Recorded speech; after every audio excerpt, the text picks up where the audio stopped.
माणसाने माणसाशी माणसा सम वागणे.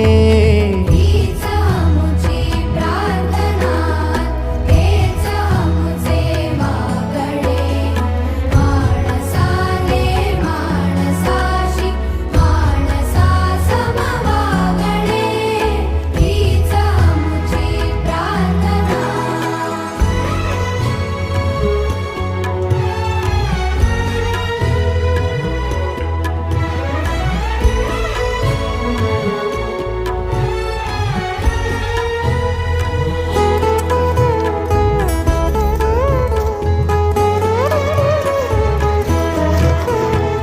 धर्म जाती प्रांत भाषा द्वेष सारे संपुदे.